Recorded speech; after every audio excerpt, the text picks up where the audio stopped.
Secretary Francisco Duque III, who said that we are in the second wave of the spread of COVID-19.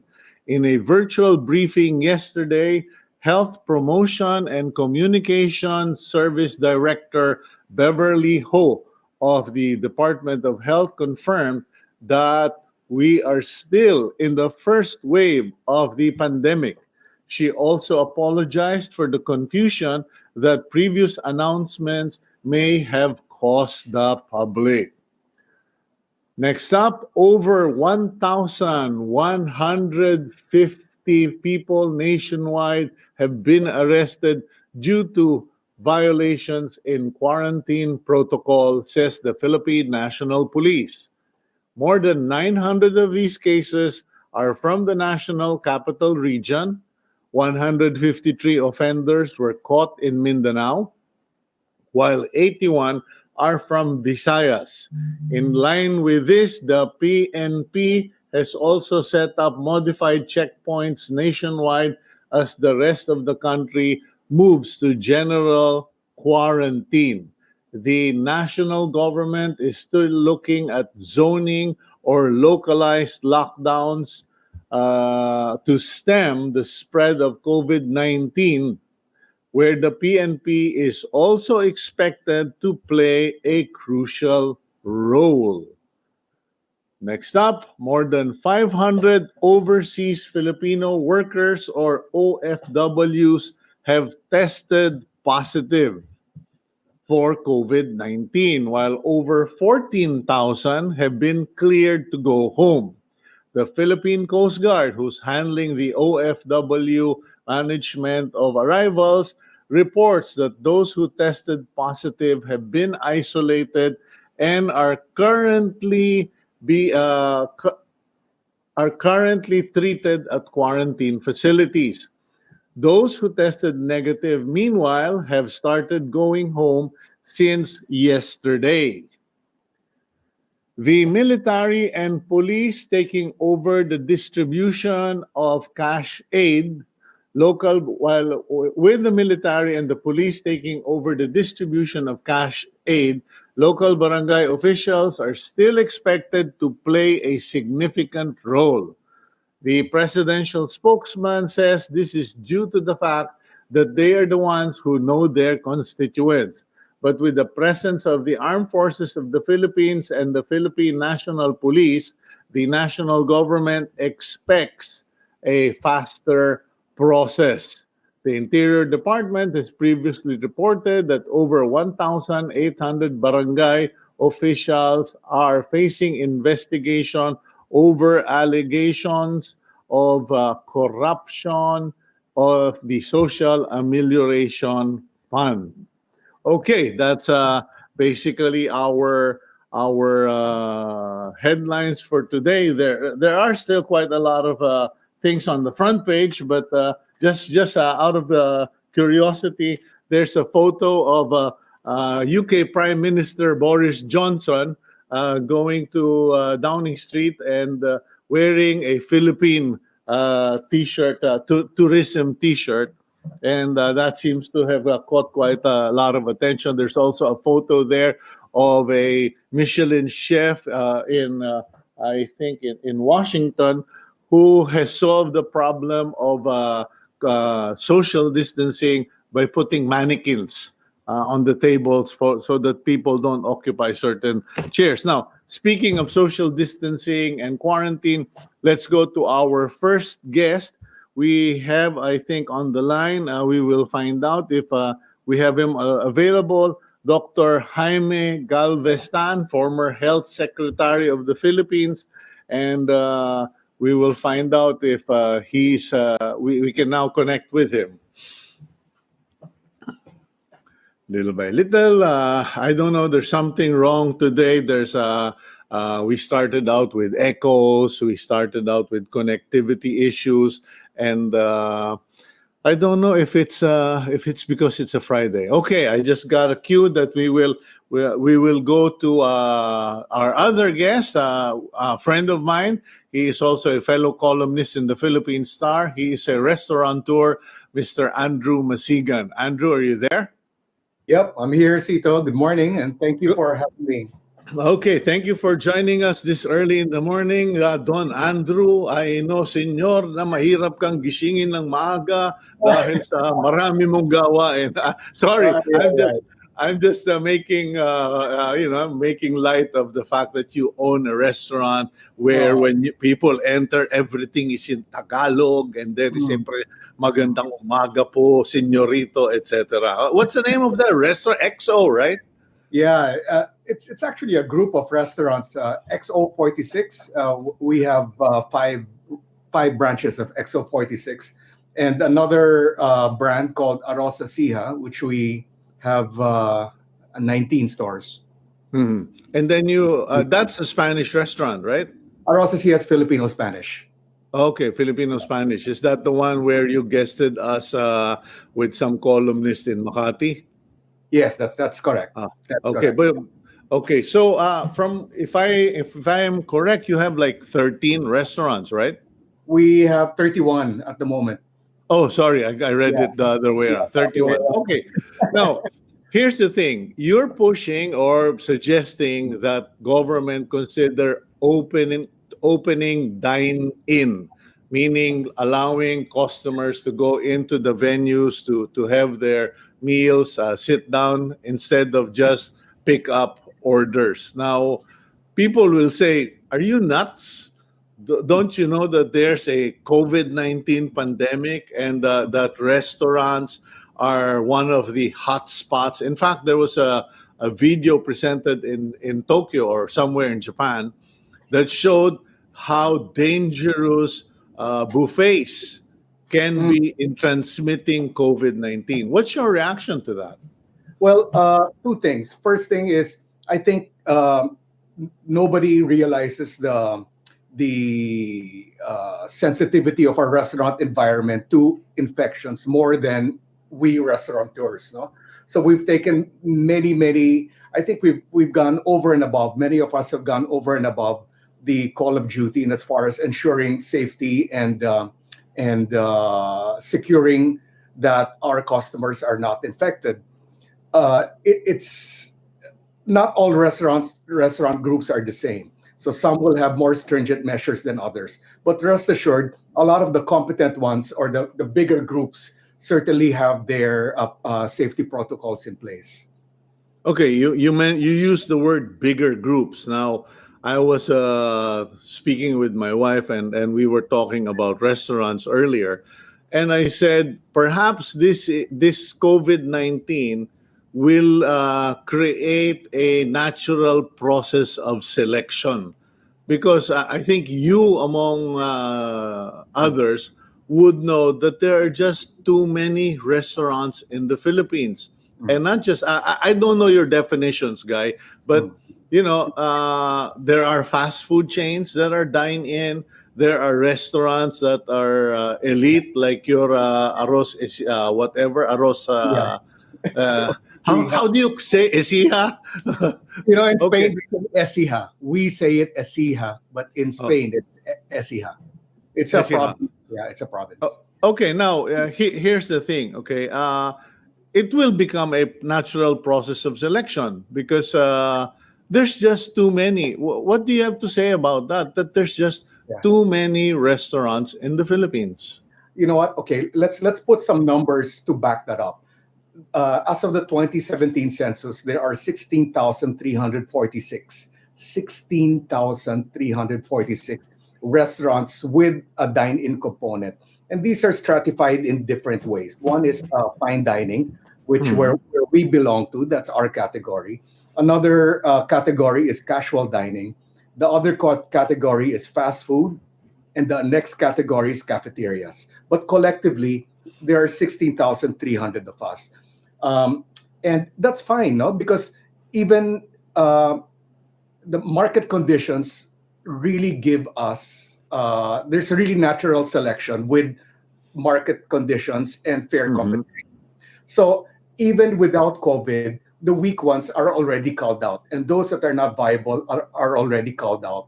But this COVID thing, or shall I say China virus thing, is another story altogether because it's an existential crisis for all of us. Okay, Cito, Mhm. just to give you an idea, in our sector, restaurant sector alone, there are 490,000 jobs that are hinged on our industry. And think about it, 490,000 jobs represents 2% of our workforce. Mawala yan, grabe ang impact sa economy, no? Mhm. So we're really facing an existential crisis, and I don't think government, very preoccupied with the China virus at the moment. So I'm sure it's not in the forefront of their attention. But at some point or another, they have to come to terms with this, that they have to save this sector. Because really, based on our industry surveys, more than 70% won't make it. And it's not because their food is bad, the protocols is bad. That has nothing to do with it. It's all about cash runway at the moment. Mhm. That's what will determine who stays, who survives, and who will fall on the wayside. Yeah, but what do you have to say regarding the fact that in many ways, and I'm not talking about fine dining, okay? I'm talking about those who fall under the franchise system. Mm, mm, Uh, if you come here to where I live, here in Barrio Capitolio, there's a coffee chain that is not even 1 kilometer apart from each other, and there are three of them. There yeah. is a chicken chain that is less than 1 kilometer apart from each other, and there's a burger chain that is also less than 1 kilometer apart from each other, and there are three or four of them in a circumference, and people, uh, you know. There was a time when you would respect territoriality. But Mm, what's happened now with this kind of chains is they don't really care. They just want to sell their franchise. They sell their franchise, they sell their supplies. And now the ones who die are the poor people who bought into the success stories of these franchise. And I don't know. I'm my heart is for your workers. 100%. How many did you say? 400. 490. No, the industry wide, huh? Industry wide, yeah, Industry wide. 490,000. Yeah, I mean, that's a lot of people, 2% of the employee population. But at the end of the day, there are a lot of corrections that need to be done. And I guess the first thing would be, Andrew, is the health protocols. Mm, I will tell you, and I actually accosted the manager of that Italian pizza place in BGC, where I literally showed them how filthy their outdoor tables were. mm. And that led me never to go back to that place again. Now, what is the industry doing as a group to ensure that there won't be COVID-19? I was talking about the front page of our newspaper, the Philippine Star. A Michelin chef in Washington pointed out what he did was he put mannequins Yeah, yeah. on tables for social distancing. But there can be two people in a table and one is a carrier, and he'll still leave the virus on the table.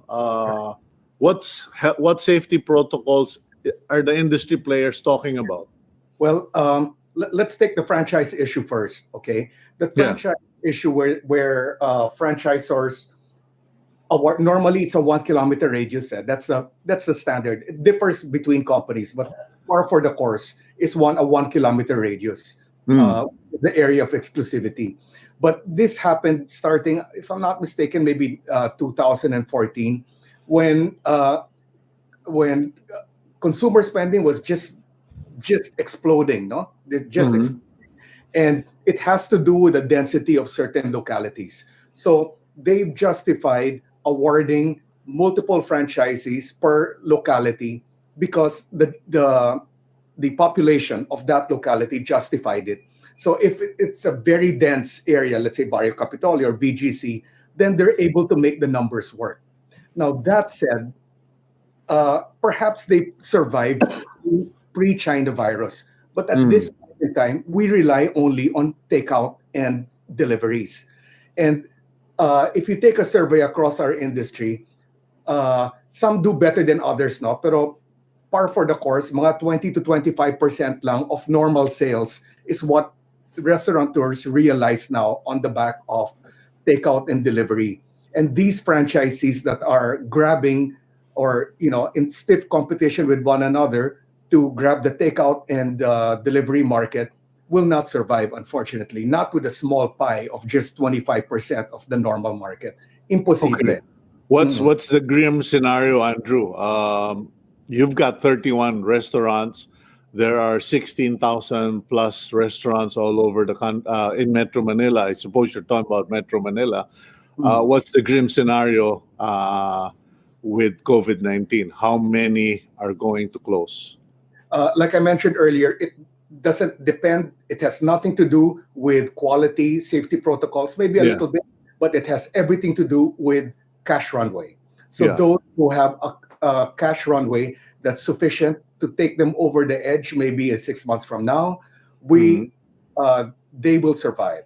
Those who don't will either be gobbled up by the bigger chains or will just close. Now, this is where I really make an appeal to the government. No, they must allow dine-in for this industry to survive. We cannot simply survive with just 25% dine-in and takeout business. The business model can't make it, no? So this dovetails to what you were saying, safety protocols, no? But kailangan may dine-in. Kung hindi, we're talking about more than 50% of these 16,000 restaurants closing their doors permanently. Yeah, but how soon must this happen? Because I'm sure your clock is ticking, so to speak. And after what point does it all become useless kahit na magpadainin? Because people are saying, oh, maybe 2 months from now. Some are saying, oh, last quarter of 2020, that's when you guys will get to have dine-in. I can only approximate at the moment because there are no official statistics yet. But we do have industry organizations kasi. There are a number of industry organizations. And based on the survey, at this point, 2.5 months into lockdown, we're looking at about 25% mortality already. In other words, you'll see 25% of restaurants not opening anymore. And we're talking about big names, huh? We're talking about big names. So would you care to mention one or two, or because I heard, and I'm not trying to put you on the spot, my friend, but I heard that a big franchise chain, fast food, chicken, basically is seriously considering just calling it quits. I can't speak for other companies, no? I wouldn't want to speculate on other companies. But let's put it this way: the first ones that are hit by this crisis are those who came into the crisis with a weak financial standing. In other words, they were highly leveraged. In other words, they were expanding through debt. In the first, they were already their balance sheet was already weak. At this point, wala na. Because remember, we had to support the entire organization for 2.5 months with virtually no revenue. No, so payroll continued, some rental payments continued, head office, commissary operations. Part of that overhead had to continue without the corresponding sales to back it up.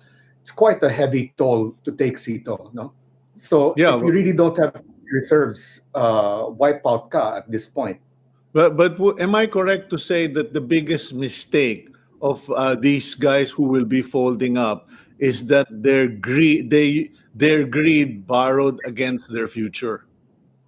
Well, there was no, I can't blame them as well because the picture was so optimistic when we were leaving 2019 and coming into 2020. Picture was optimistic. We were poised to grow at 6.5%, the economy, on the back of consumer spending. Unemployment was decreasing to 5%. In other words, people had jobs, people had salaries to spend. So for all indications, it seemed like a safe bet, no? A calculated safe bet. Yeah, well, now let's go to economics 101 for me because okay, from restaurant to the economy. You're an economist as well, and the question is, are I don't even know how to ask the question because everybody keeps talking about, everybody keeps talking about we got to make sure to keep the economy up. We need to pump the economy. We need to build, build, build, etc. And it's like I'll try to express this best I can. Okay, it's like everybody is trying to sustain the current level and ignoring the reality. The global reality is many businesses are shot, many economies are shot, many governments are in down in the ground just trying to survive, and there won't be exports, there won't be imports, etc. But we're still talking about sustaining our economic numbers. It's like, are some people on drugs? Well, the okay, maybe I can answer that by giving a situationer. No, during the early days, bandang March, the government was saying that we could still grow, notwithstanding the ECQ, we could still grow by 2.5%. Okay, Hmm. April the prognosis got worse. It was a negative 2% to negative 3.4%. This May, the prognosis is just deteriorated. No, they're looking at the economic contraction of between 5 to 7%, and this was validated by a New York think tank called Global Partners. Okay, who are very reputable. And just to give you an idea of how bad 7% contraction is, that's how much we contracted in 1985 prior to the EDSA revolution. And remember, it took us 2.25 years to recover from that contraction. So the situation is very serious. Ang pinag-uusapan ngayon ng mga economic managers natin is how will we recover? Is it going to be a W-shaped recovery wherein we boom and bust? Or is it Yeah. going to be U-shaped? Or what they're fighting for is a V-shaped recovery. Now, as you know, Cito, we have a new NEDA acting secretary, and Kendrick Yeah. Shua, and he briefed some of us on what the plans are. He has a two-pronged plan. No? One stage of the plan is called the recovery stage, and that is to preserve jobs and contain the impact of COVID or the China virus.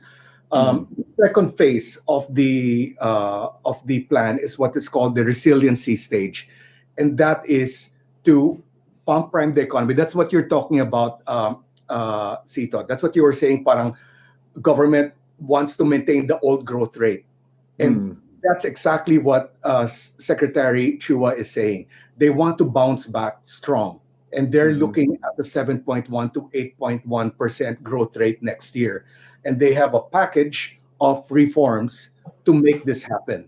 Now, as to whether it will indeed happen or not, remains to be seen.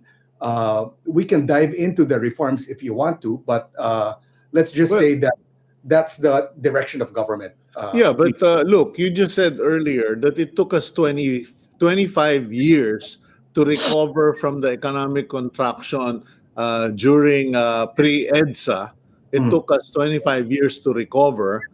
And now they're talking about recovering in 12 months. I mean, how realistic is that? And Yeah. how are they going to do it? Well, the situation is slightly different now because in 1984, 1985, we had to rebuild our democracy, our institutions, and our industries. Three pillars of nation building had to be rebuilt. And this time around, we only have to build or strengthen the institutions a little bit and then rebuild the economy. So that's a little bit optimistic, and a very passive approach to the problem. No, But So- what aggressive policies are we talking about, Andrew? Because the only aggressive policy I've seen or heard about are tax. They're talking about raising the motor vehicle tax, taxing Netflix, Facebook, internet, and I have no problem with the Facebook thing, majiggy, domicile. But to be brief about it, the only thing I see is taxation. what other aggressive solutions are they looking at? Because Ben Jokno of the BSP said he doesn't really approve of borrowing money from the IMF or doing business with the IMF. Well, two things. First, the taxes. The taxes. Unfortunately, that's a necessary evil, because the 1.2 trillion um, relief or stimulus package will have to come from somewhere, and it's not coming. Government cannot finance that on its own. So there is going to be it's going to be a combination of debt as well as self-generated revenues. No, the good news here, Cito, is that we came into the crisis with a very strong position. Our debt to GDP ratio was only 41.8%. Yeah. Our reserves were actually more than our foreign debt. Kaya at this point, we have the fiscal room to borrow enough to fund the stimulus package without really hurting the economy. Yan naman yung good news, ano? Mm. Pero that doesn't mean that we can sit on our laurels and just borrow and borrow. We need to raise money through taxation. Remember too that the government's revenue stream through income taxes and corporate income tax, personal income tax and corporate income tax last April was delayed by 2 months. So really, we're working on a shoestring budget. We got to get the taxes coming in to fund all this remuneration and Mhm. ayuda that we're offering to our people. Um, there, no? And the second question, Sito, you ask is what are the other reforms? Well, it's all about job generation at this point, okay? So one of the reforms that is proposed by the NEDA is to lower corporate income tax from 30% to 25%. And that's a very, very drastic cut of 5% in corporate income tax. And the idea here is to be able to attract foreign direct investments, particularly those leaving Yeah. China, to generate jobs. No, Yeah, but are so we in a that position to do that, Andrew? I mean, my last question, because we're out of time here. But are we even in a position to, or is that a realistic expectation to attract foreign investors? Look, I'm all 100% supporting government, Carl Chua, etc. We all want the economy back, but given the reality of what's happening globally, people would say, "You guys are dreaming." Foreign mm, investments in the Philippines. It's not about the Philippines, it's about the global economy. Is it uh, realistic to bet on that we can actually get foreign investments in the Philippines out of those leaving China? the number of companies leaving China are staggering, Sito, because they've realized on the back of the China virus that they cannot be reliant on one country for their entire supply chains. So Mhm. they're diversifying their portfolios. We're talking about tens of thousands of manufacturing concerns, and we must get our fair share of these investments. And I'm glad that NEDA and the BOI are aggressively sa akin nga parang hindi masyadong aggressive, but we are in stiff competition with China, with Vietnam, Thailand, and Indonesia to grab investments. So we need this, Sito, to generate jobs, because there's going to be a lot of fallout from local companies. And in our industry palang, can you imagine, that's 500,000 jobs. Not to mention another 500,000 returning Filipino OFWs. So we have to create placements for them I in guess, order to keep yeah. the economy moving. I guess at the end of the day, we're going to have to experience the pain in order to take the medicine. Well, Correct. thank you very much, Andrew, and I wish you all the best as far as your operations are concerned. And I know that you've got a good brand, you've got a good team, and you manage things well enough that you'll survive this, bro. And I'm sure you will come out of this better and tougher. Stay strong, stay safe, stay healthy, and God bless you, Andrew.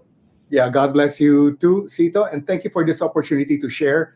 Thank you for your confidence, and yeah, let's all work together to get this country and our industries moving again. Salamat. Oh, Thank you, Sito. okay. Thank you. That's Andrew Masigan, fellow columnist of the Philippine Star, economist, and the lead man of 31 restaurants, among them XO and the Arroz Ecija. Okay, we'll go for a quick break. We'll just fix a few things, technical things, and we'll be right back with our next guest, former Secretary of Health, Dr. Jaime Galvez Tan, here on Agenda.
Okay, you're back here on Agenda. I'm Cito Beltran, and you are watching us on Signal TV channels 8 and 250, as well as the One News PH Facebook page and YouTube.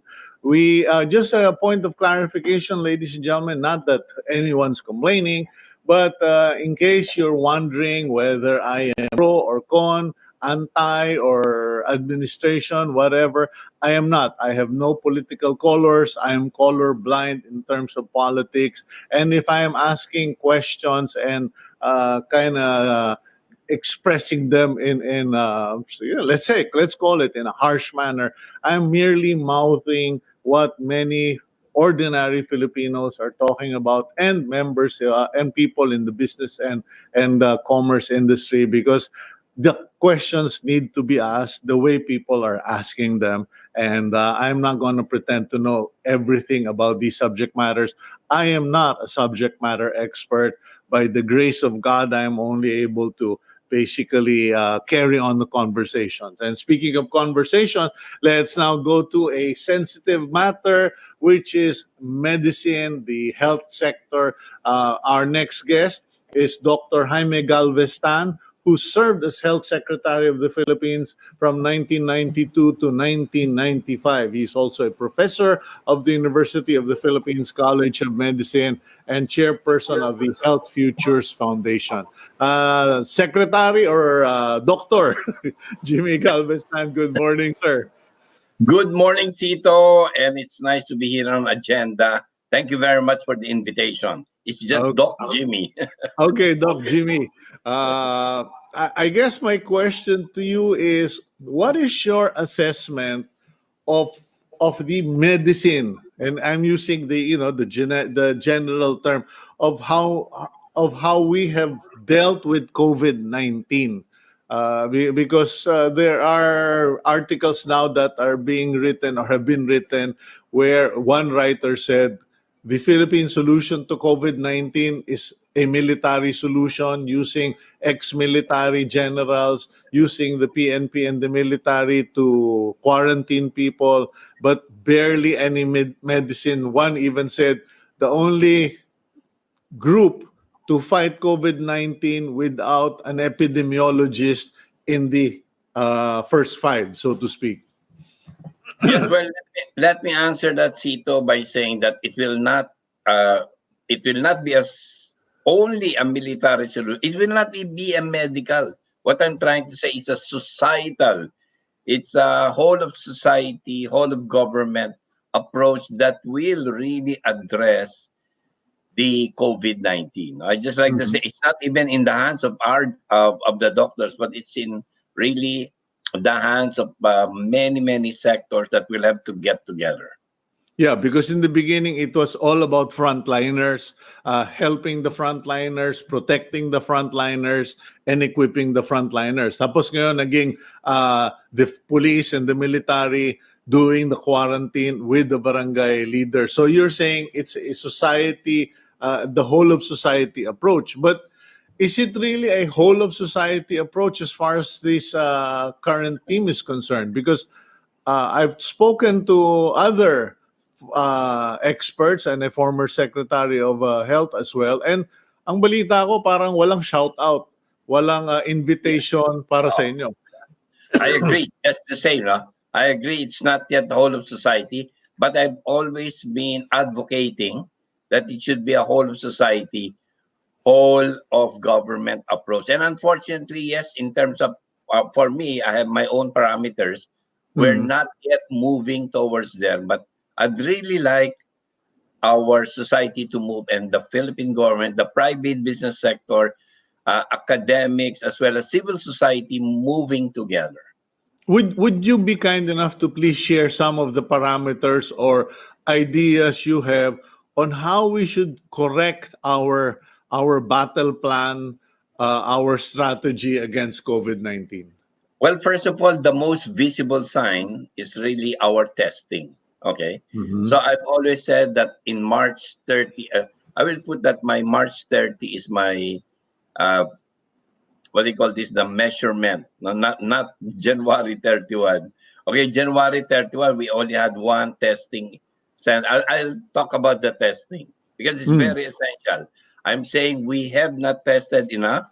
So one, and by March 31, we had 17. And now today, we have 38. No, that's a good sign. But unfortunately, when you look at the numbers, and in March 31, we were testing already 2,000. And I said, to really define the situation, we need to a tenfold increase, meaning 20,000. I would really like 30,000 to be the standard number of tests. But right now, look, the current testing is still 12,000 a day. I'm talking of per day. Now look at the 38.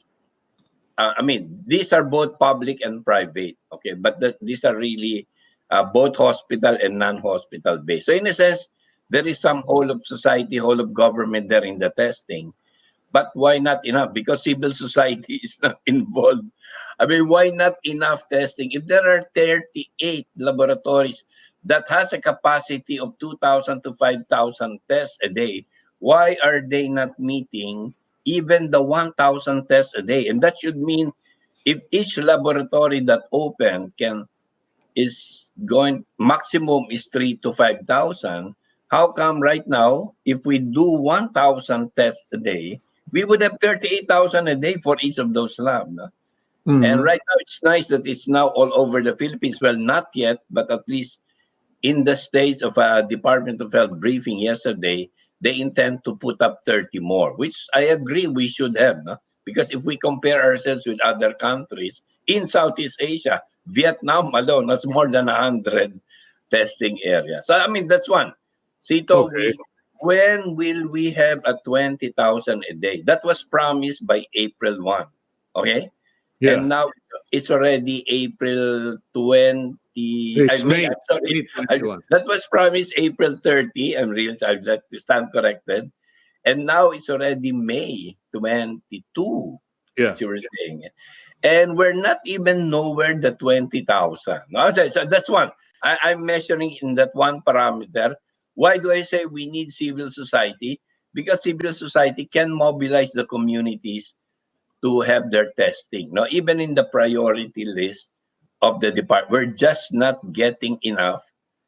Right now, we do have that capacity, at least 38, but we wanted to move to at least 60 in the next few weeks. But we need more people coming up for testing. And I'm glad, of course. Yeah, Doc Jimmy, sorry. Yeah, please. Can you explain that to our viewers and to me as well? Why are we obsessing on the end number of testing per day? Is there a significance na hindi namin alam? Bakit mahalaga itong 20,000 or 30,000 a day? Ano ba yung objective natin? No, the objective is to know the enemy. Okay, We know an enemy virus, but how many they are? No? If you're in a battle, you want to know your enemy. Is there 50,000 army fold? Is there 30,000? But you have only 10,000 in the army. Then you know your battle. But this time, we don't even know. We don't even know where we are in that real sense of the word. And even the prediction are all purely mathematical, and our data system is not, not that refined to even predict a pathway. What determines our ability to achieve that goal? Kasi may nagsasabi na, kahit na gustuhin ninyo maka 30,000, wala namang mabibiling testing kits, nag-aaway, pinag-aagawan ng buong mundo, you cannot buy the testing kits, or as you pointed out, we only have 38 laboratories and some of them are already labs being put up by local governments such as Marikina, Zamboanga, etc. What is it that's causing the delay or blocking our ability to hit those numbers? Well, Cito, sad to say, when I analyze it, because I've been in touch with many laboratories or many local governments or even civil society, it's real sheer bureaucracy. I'd like to put it that way. Because when we talk of resources, I would like to say that the health sector is awash with cash. Because what? Because of the tobacco tax and the alcohol tax. That even, as I see, one major tobacco company even had a plus profit, 40% net profit in the first quarter. So which means that money is there, but despite being awash with cash and that there is no barrier to funding, unlike before, Cito, you very well know that the past 70 years, health has been underfunded. It was only in 2014 that the health sector, that's already 7 years ago. But even right now, the bureaucracy is not geared towards spending. Well, right now, let me tell you, it's 250 billion. And how can we say we don't have the resources? So it's really how to move that money, and of course, in a very efficient way. So may pera. Pero Yes. alam mo, yung bureaucracy, it's a catch-all phrase. Yes. And I'm sorry, I don't want to push you to the wall, but No, it's okay. It's okay, Cito. can you please be more specific about what you mean by bureaucracy, Dr. Jimmy? Kasi I think, as they say, the only way to kill a germ is to expose it to the sunlight. Yeah. Well, let me tell you, being also before Secretary of Health, that my conclusion in my stint was that government cannot do it alone. Okay. Yes, we do have the resources, we do have the policy, but we have to mobilize civil society and the private sector, and now the local government because of decentralization. Right now, the health funds have not even been decentralized enough, no? And that is part of the universal healthcare law. So that's one. How do we spend? When you talk of bureaucracy, the Department of Health has shrunk in terms of people. Therefore, it has no capacity. Before, it was only dealing with 20 billion, 40 billion. Now they're dealing with 250 billion. How do you spend that with the small amount of people? So what you need to do is disperse those money, transfer it to local government. One, mobilize the private sector. The private sector, as you very well know right now, even without government money, is already doing its own rapid testing. But how come even on policy, the government is not supporting the private sector on this? No? And civil society, again, that's most infections are really in the community. And in the community, really it's civil society that can mobilize it better. So that's what I'm saying. You cannot, in government, you cannot monopolize all of the action. This has to be distributed, delegated, and it is not yet, government is not delegating enough. Okay, because under To the spend that money. under the Bayanihan Heal as One Act, marami ng shortcut. A lot of delays, red tape has been removed by giving power to the DOH. Now, you're saying that the DOH does not have enough people, and we're talking about organizationally, not Yes. enough people to manage, execute programs, and disperse the funds to the local government and to civil society. Kanya, ang nangyari, sila Joey Concepcion, nagsasarili na. They're basically saying, enough, we're not going to wait because you guys are taking forever to get your testing kits. So they went to the rapid testing kits because they wanted their businesses to be open. But where does this put us? Because we're already talking, or at least everyone is wishing magkatotoo yung sinabi ni Secretary Lito Galvez and Joey Concepcion. And according to Joey Con, even Secretary Sani Dominguez supports it, that we will contain the quarantines to barangay levels, which effectively will open a greater number of population to returning back to normal. Where will this put us? Kaya ba ng ating health sector to deal for the inevitable increase in cases? Well, right now, Cito, just to tell you, doing a survey of the hospitals, our ICU units, which is what the most critical, are not yet even filled up. No? So we have not gone to the capacity of even 85%, meaning to say it's even underutilized. Indeed, we're prepared, but I look at the preparations of knowing the patients. We're not just identifying enough. Secondly, even hospitals, the protective your PPEs, okay, the personal equipment are just not coming. I've been talking to many hospitals, even one big hospital, a government hospital in Metro Manila. They have not received any, and therefore they're still crying out for private sector to donate PPEs. No? So these are some of the symptoms wherein I'm saying that our hospitals, we have more than 1,450 hospitals across the country, most of them in Metro Manila, Calabarzon, and Central Luzon. We Yeah. do have around 700 more primary care centers. It's like a hospital, but it does not have the surgical capacity. But that's okay because we just need medical attention right now, not really surgical in our times. No? And we're just talking of COVID. Think of the non-COVID cases seemingly that are not yet monitored. No? I'm still looking forward to data because we're so enmeshed in COVID, but we fail Yeah. to realize how many more heart attacks, hypertension, how many more diabetes, how many more cancers are neglected because of COVID-19.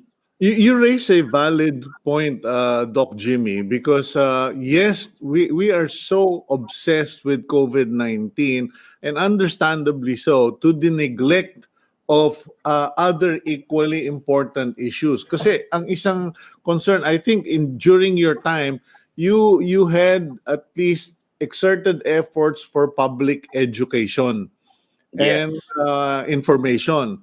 And Yes. I think one of the reasons why we have the number of cases of COVID mortality is because people waited too long, or they were already in a bad shape when they decided to go to the hospitals, or because they are frontliners who could not even get enough rest na until their own resistance dropped.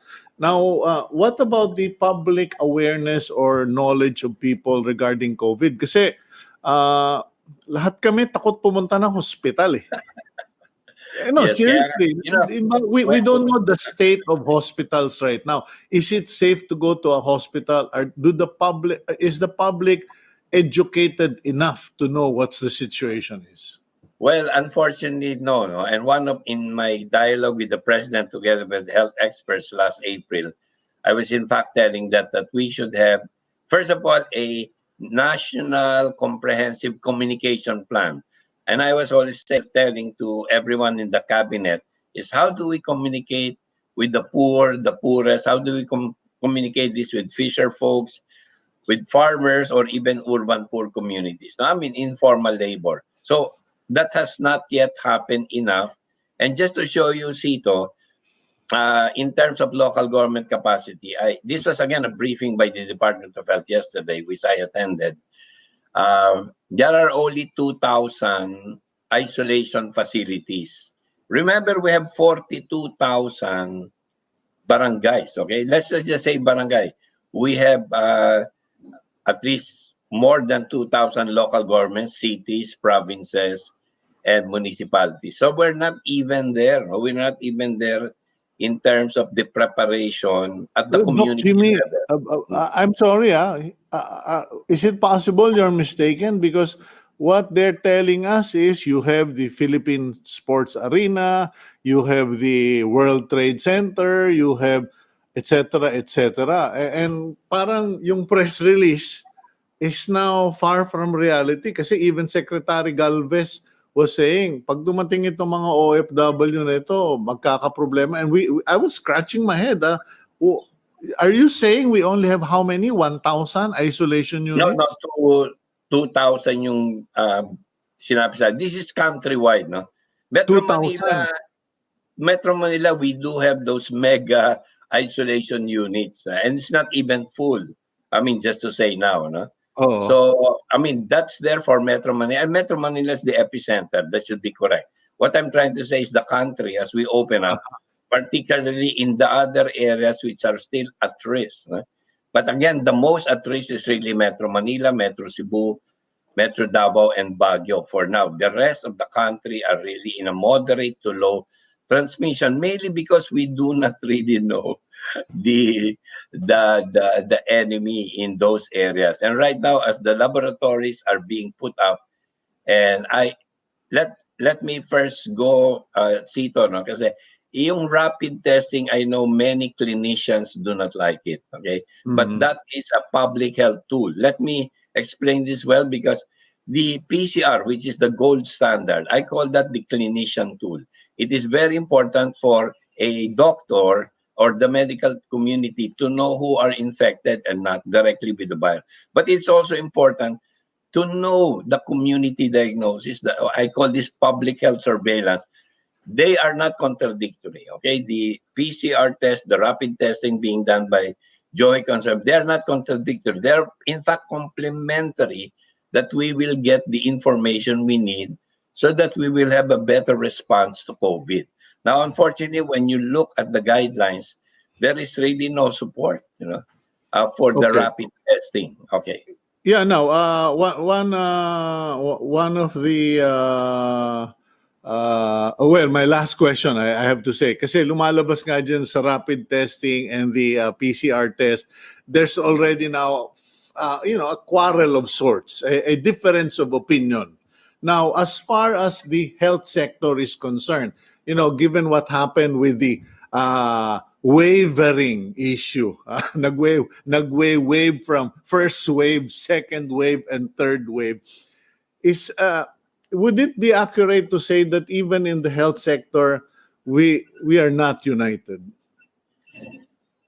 In a sense, right now, yes. No, I would say there is the purely clinician point of view, and totally amiss is the public health point of view. No? And public health means the whole community. And from the clinician point of view, it's only really those who are sick. Of course, yes. No? We have to attend. That's why I say there is no contradiction. We should even unite and do something about it together. I think that's my call. I've still been calling for what I call a grand alliance of the country, all of society, civil society, private sector, and government. I mean, even just to have a Zoom conference or having your network support together with other networks, a common ground, just to say. And when you're talking of do they know, they don't know enough.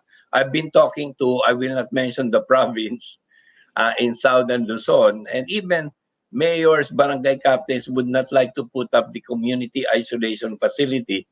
Kasi sabi na, naku, baka mahawa kami. Oops, parang hindi ata naiintindihan ang Definitely. COVID-19. Okay. Well, I'll leave it at that, Doc Jimmy. Clearly, there is a lack of communication, lack of public information, and lack of cooperation. And when we have lack, we are going to have a disaster. Thank you very much, Doc Jimmy. And Hopefully not. please, I still pray for God to bless the Philippines and our leaders. amen to that, because right now, God is the only hope we have. Thank you, Doc Jimmy Yeah. Galvez Tan. Please Thank you stay very much strong. also, Cito. Okay, stay strong. Stay Maraming salamat. God bless you all there in Signal 5. Okay, we have that. That's our interview with the former Secretary Jimmy Galvez Tan. And now let's go to a businessman, a gentleman who has been for the longest time been pushing for an improvement on on our mobility in the Philippines. Allow me to bring in the chairman of the Financial Executive Institute of the Philippines, or FINEX. He is going to talk to us about a proposed plan. There we go, Mr. Eddie Yap. Good morning, sir. Good morning, Cito. Okay, quickly, sir, can you please explain to us this hopefully good news naman tungkol sa magiging system of bus operations on EDSA, I believe. Please go ahead, sir. Yes, okay. I will bring to you good news this morning, no, for your audience. Now, change is coming to EDSA and to the bus service. I can tell you this because I have been in touch with Secretary Tugade on this one. And in fact, they are getting ready to pilot test the new system on EDSA. As soon as the lockdown is lifted and shifted to GCQ. Now, I gave you some slides. If you can show them, let's say slide number 3 to see the problem. Can you show the slide? I'm not sure about that, Mr. Yap, because we're all remotely working from each other. So I see. don't. Okay. In any case, just carry on with your presentation, and we will try to catch up with you. Okay. There we go. Okay, that slide shows the what I call the truths on EDSA. Truth number 1 is that the yellow bus lines are ineffective. The second truth is that the dedicated tracks of the MRT3 are unaffected by traffic congestion. So here you can see the truths and the solutions will come from here. Now, the next slide, please. Now, on this next slide, you can see that our sidewalks are grossly inadequate. That's why commuters and pedestrians, they have to go down to the pavement. So the next slide will show you the solutions. Number 1, quantitative and qualitative reforms. And this can be achieved through franchise rationalization, route restructuring, accreditation of qualified operators. Number 2, this is very important, and this will happen very, very soon. New busways to replace the ineffective yellow bus lanes. Okay, so let's skip to the next slide. The next slide will show you the new busways under the MRT tracks. You know, this way, when the busway is isolated and protected from other vehicles, the buses, please go to the next slide. Okay, it's going to look like this. It's going to look like this. The center island will be the platforms, and on both sides will be 2 bus lanes in each direction. So this way, you know, the buses can continue running just like a train to attain the efficiency, to attain the same efficiency as a train, and to optimize the busways. So traffic will not be affected. Will not Okay. bother the buses. So in effect, you're saying, okay, rationalizing route system. Sabi nga Yes. sa amin ni, I think it was Bong Nebriha or Jojo Garcia of the MMDA who said they are no longer going to allow EDSA as a pass-through route for buses, yung mga provincial bus, etc. That's right.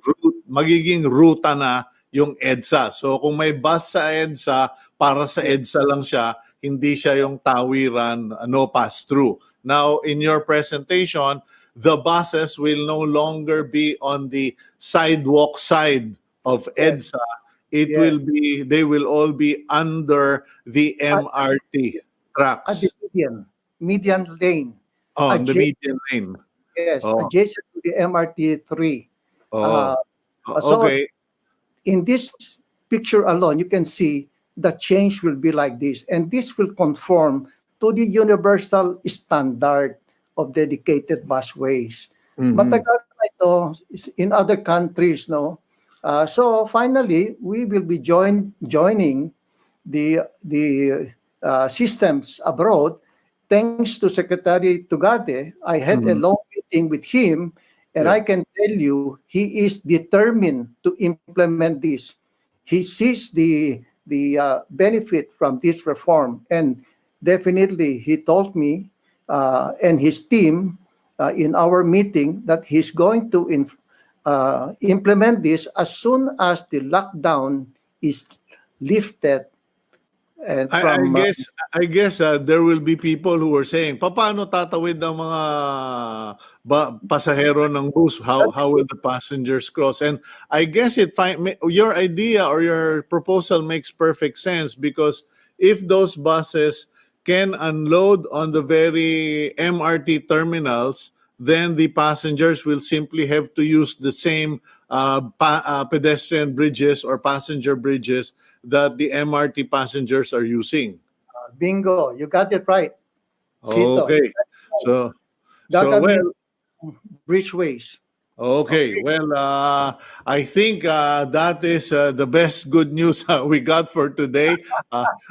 I will release you from your function today, Professor, because I know you have a 9 o'clock appointment and I've already delayed you for so long. Pero once this thing rolls out, let's have a longer time together on the program para Okay. mapag-usapan natin yung ginagawa ng FINEX and also, of course, your other Yes. other campaigns.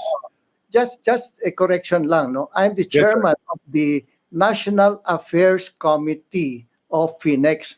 All matters pertaining to the effect on national policies pass through my committee.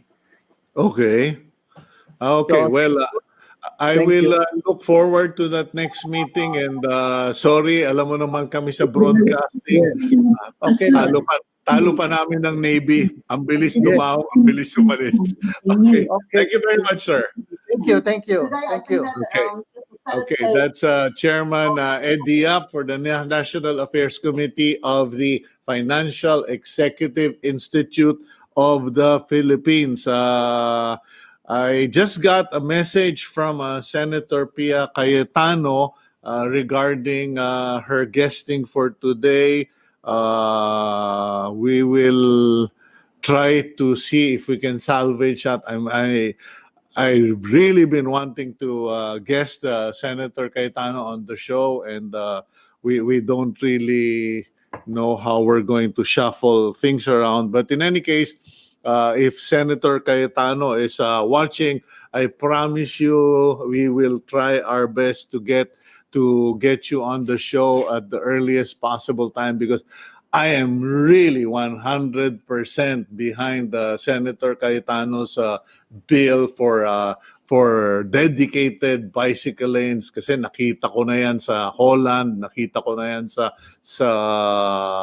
what do you call this, nakita ko na po yan sa Iloilo. And right now, because of what's happening, we will be seeing more and more people riding bicycles. Now, I need to do a quick glance here. We have another guest. Can we just go for a quick break here because I'm already getting confused with all our lineups. But we have okay, Dr. Benny Atienza on the line, but I seem to have lost all of my guides uh, regarding Dr. Benny Atienza. In any case, good morning, Dr. Benny. Good morning. Okay, mapasensya ka na. Morning. Medyo hindi natin na-testing yung sound mo. Medyo nag-crack-crackle. Okay. Okay. Just give me a minute, Dr. Benny, because we're having a crackle on the audio. Gab, can we please go for a quick break, please? And we'll go to Doc Benny right away. The audio is crackling.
Okay, it's one of those Fridays again, technical difficulty, and then we have to do shuffles. But in any case, all will work out well for all of us in due time. Let's go to our next guest, Dr. Benny Atienza, Vice President of the Philippine Medical Association. Doc Benny, good morning again. Good morning again. Okay, I guess first question, we spoke with Joey Concepcion, and then I read on a report regarding the statement of Secretary Lito Galvez regarding the scaling down of quarantine in the near future, magiging bara-barangay na. Now, ang question is, are our hospitals equipped or ready? Kasi 'di ba we did a lockdown to buy time for all of our hospitals frontliners to prepare.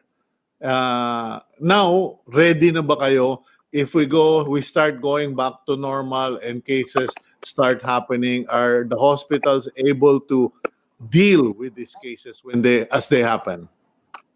Yes. As of now, our hospitals were equipped, and second thing, inaasahan na sa new normal, and we will start. Almost all the doctors will be having their clinic. in the hospitals. Yun ang Mhm. inaano natin, second ano natin, option kasi open naman yung mga hospitals of this time, and we have all the precautions been laid out in all hospitals. Okay, And what? I want Yeah, go ahead.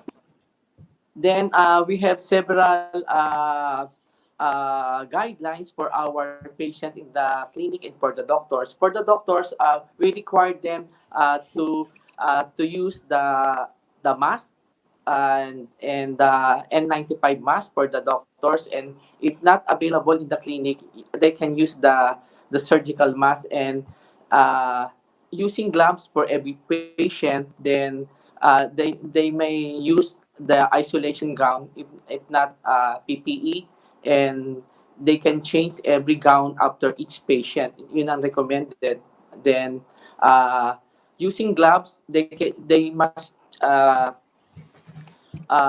change their gloves for every patient, or wash their hands after every patient.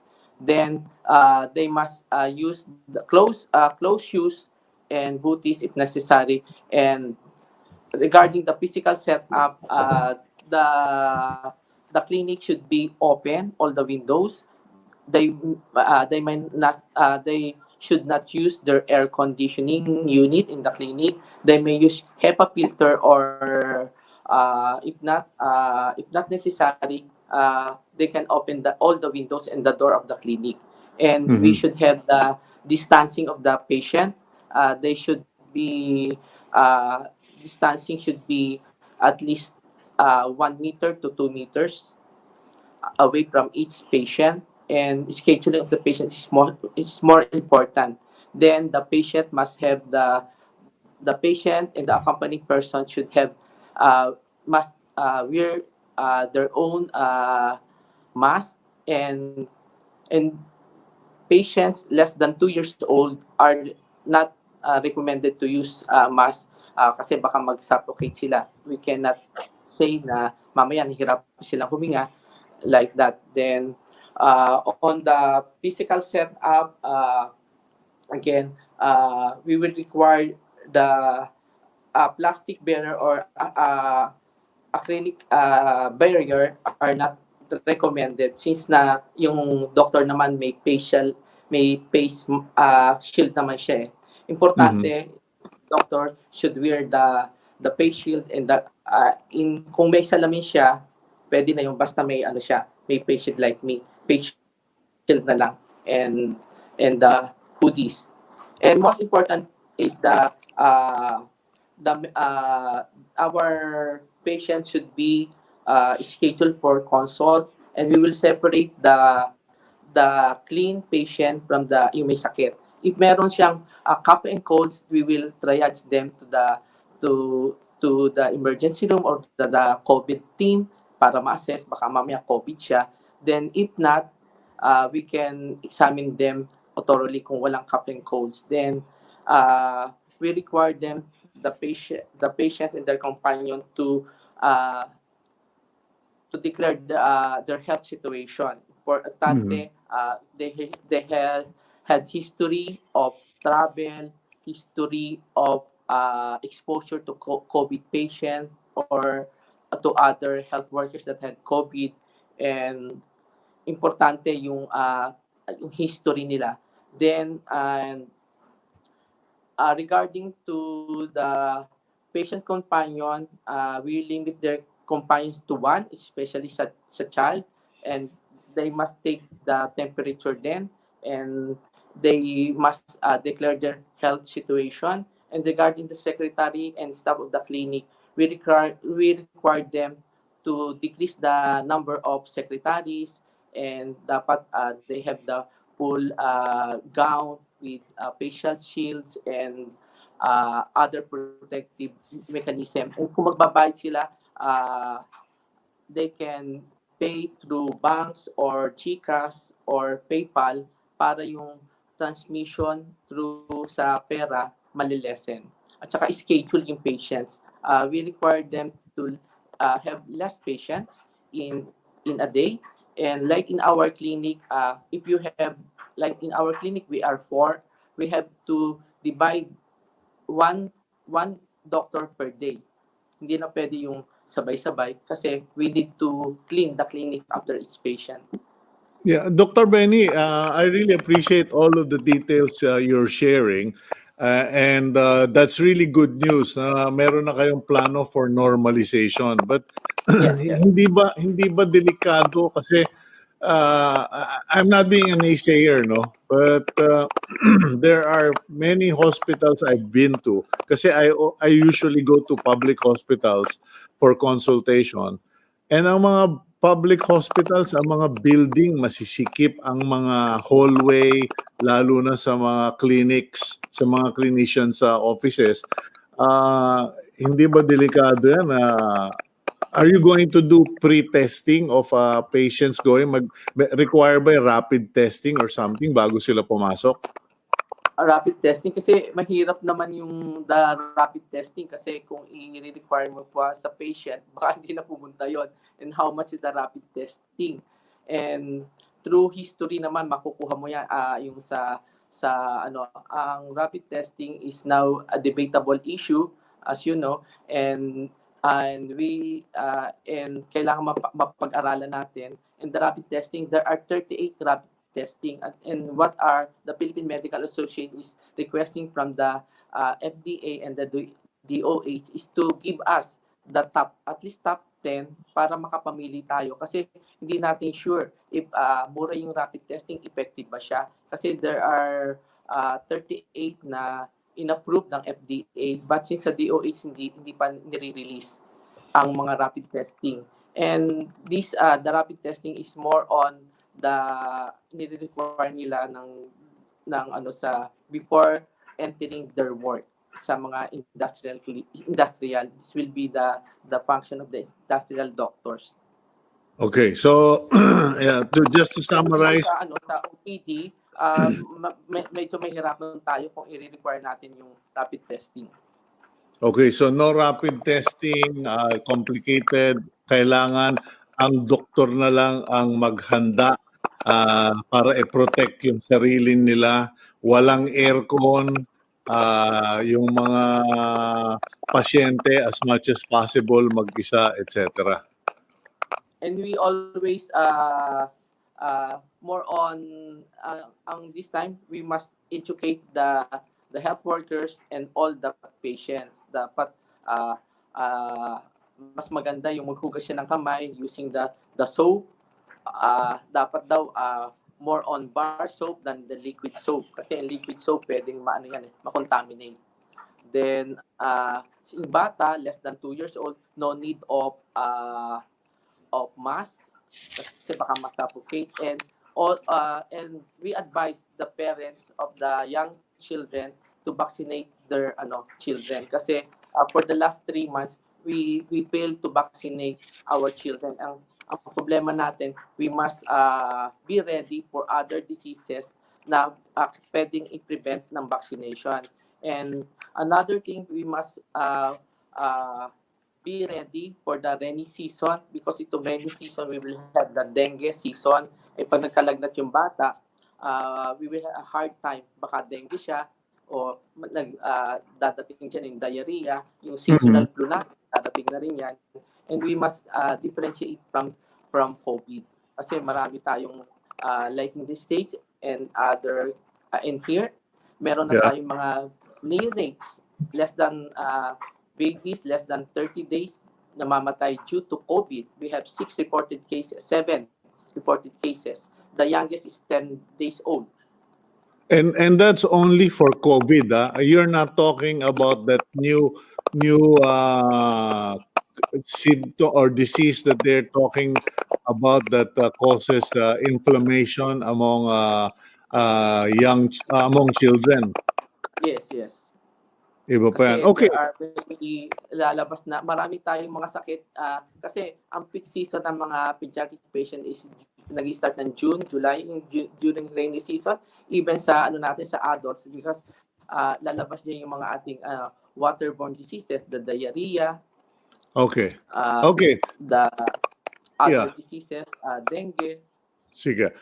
Okay, Doc Benny, I think we got all the information we need. Thank you very much. to the organization and to you for helping us give at least may good pick. Meron na naman tayong good news. Magno-normalize na kahit pa konti-konti. That's the plan. Okay. Thank you, Doc Benny Atienza. Please stay Thank strong, stay safe, stay healthy. Okay, that's Doc Benny Atienza, and we will now, God provides, we will now try to hook up with Senator Pia Cayetano regarding her pet bill for bikers. There we go. The good Senator, Senator Pia, good morning to you. Good morning. Can you hear me? Yeah, loud and Okay. clear, Good and you're looking great. Thank you. Thank you. You Uh, too. I just wanted to follow up on that bill that you're proposing because I think you, me, and a lot of other people are really supportive of cycling in the Philippines, and you are batting for this safe space for cyclists bill. Could you Yes. tell us? Could you tell us more about it, please? Yes. Well, brief background for the viewers, listeners who are not familiar, no.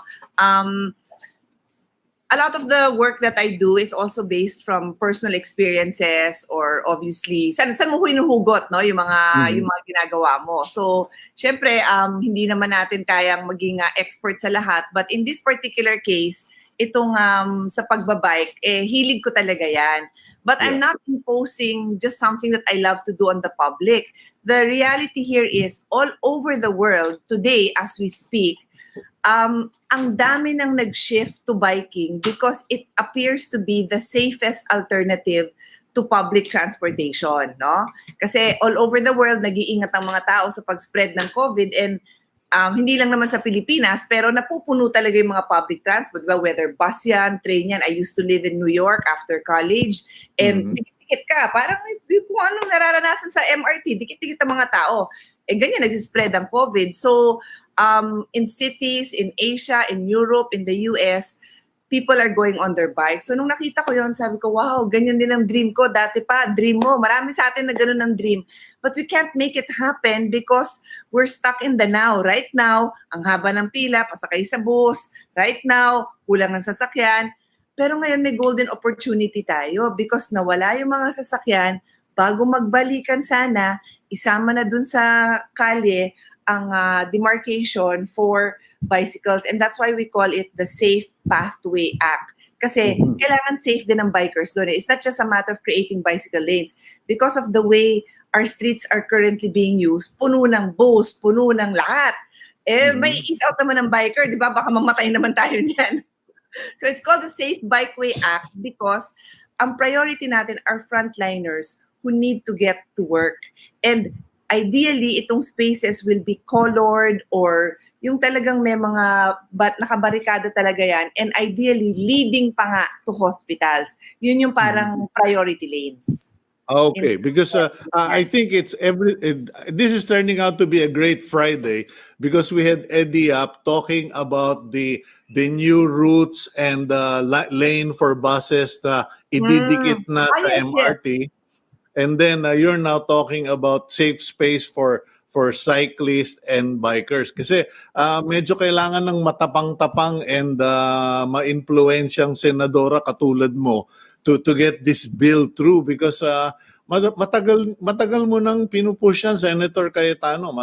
I know you've been behind that movement Mga 10 for years. 10 years. And do you believe that your colleagues will finally realize we need this in the Philippines? I hope so because in the hearing two or 3 days ago, it was the Committee on the Whole hearings ng Senate wherein we called on all the agencies involved in the planning of how to cope with the pandemic, no? So ang isang resource person natin was Secretary Art Tugade, and I asked him pointedly about this, no? Sabi ko, are we thinking about this? Is this something that's even in the plans? And ang sagot niya is definitely.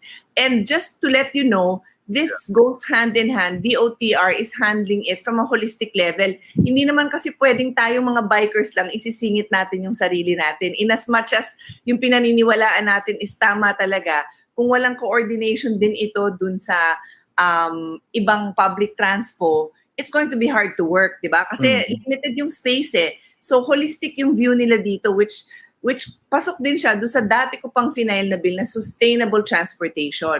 So for the information of everyone, this is not just about biking, no?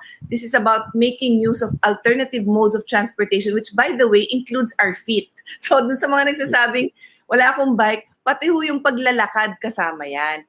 And, you know, the amount of work we have to do, on the one hand, is not that much. On the other hand, medyo marami tayong gagawin kasi you know, in other countries, and even the US, malayo pa sila dito. Alam mo yung mga nakatira sa California, grabe traffic dyan, ha? They have a very poor public transportation system in California. Kaya mga tao, kotse ng kotse. And that's like the worst form of transportation. But in Europe, where maasahan mo yung train system, for short distances, people are really on bikes and walking. So yun yung gusto ko makita. Yes, mainit sa Pilipinas, sorry, yan talagang kalagayan natin, di ba? But what government can do is improve by way of having yung mga facilities na meron namang bubong, you know, mga for those who have been to Bangkok, di ba, elevated yung walkway nila, kadikit nung kanilang subway.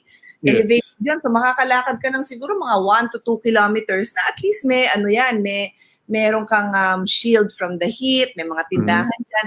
That's the dream. Medyo, that will take a few years. Pero immediately, itong emergency pathways, that can happen.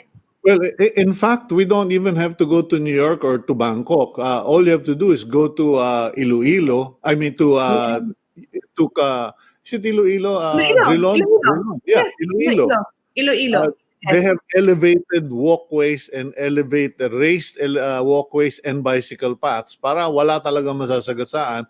And here in Pasig, they already have these rechargeable bicycles, etc. So the things that you and your associates initiated 10 years ago have started to bear fruit. The question, Senator, is this: what about the DPWH? Because alam nyo, sa kakulitan ko rin, pushing for all of this, I've been told by the MDA time and again by their officials na, sir, hindi kami ang problema. Ang problema yung DPWH kasi sila ang may responsibility at may pera to do those things, particularly on EDSA. Well, actually, when it comes to EDSA, kasama din dyan ang MMDA at lahat ng mayor, di ba? Yeah.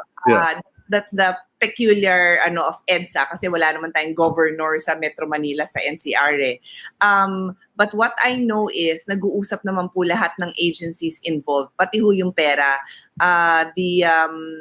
The various agencies, whether it's DOTR, Transportation, MMDA, DPWH, lahat sila on board sila dito sa issue na to. In fact, one of the discussions I'm aware that is also happening is yun nga yung when they opened up, when we shifted from ECQ to MECQ and eventually to GCQ, kasama din yan sa planning na, you know, you can't tell people back to work lahat, pero sandali lang, mag-social distancing kayo, sandali lang, huwag kayo dikit-dikit sa public transpo. It's illogical. Magdidikit-dikit sa transpo yan, di ba? And that's why importante that soft yung opening natin sa work ngayon, di ba? The request is, in fact, it is a requirement, not request. The requirement is, employers must provide for the transpo of their employees, di ba? Yan yung first wave natin na soft opening going back to work. Sa second opening natin, when public transpo opens, dapat kasama na sana ang mga bikes talaga dyan. Well, kasama na ngayon, they're allowed. But when more cars are on the road, ang idea is hindi ma-ease out yung mga nagbabike na ngayon at madagdagan pa sana. Okay, well, we will continue to follow up on this and follow your track, and we hope that you will really turn out to be the strong champion for these safe spaces for bikers, and we hope to hear more from you. We are praying for you every evening, and please take care of yourself, stay strong, stay safe, and stay healthy. Senator Pia. You too, stay strong and stay healthy. I will be very happy to update you. Kahit hindi mo ko on the air, ite-text kita. Now that I have your number, I will know that it's you. Thank you very much, Senator. Thank you. Okay, and that's Senator Pia Cayetano. It's turning out to be a good weekend, ladies and gentlemen. We got the good news from Eddie Yap of FINEX that the buses will now be on the left in the median lane. Bababa na kayo sa mga MRT stations. So luluwag na yung sa kanan, yung yellow lane, luluwag. And that will now become, hopefully under the championing of or push of Senator Cayetano, that we will see more cyclists there. I really look forward to that because that's one of the places I would like to take my surplus bicycle from Japan one of these days. Please have a great weekend. Thank you for joining us this morning, and thank you for being patient with us as we tried to as we struggled with our technical difficulties this morning. But overall, good week, and ending with the good news. Please stay safe, stay strong, stay healthy. I'm Cito Beltran, and that's Agenda.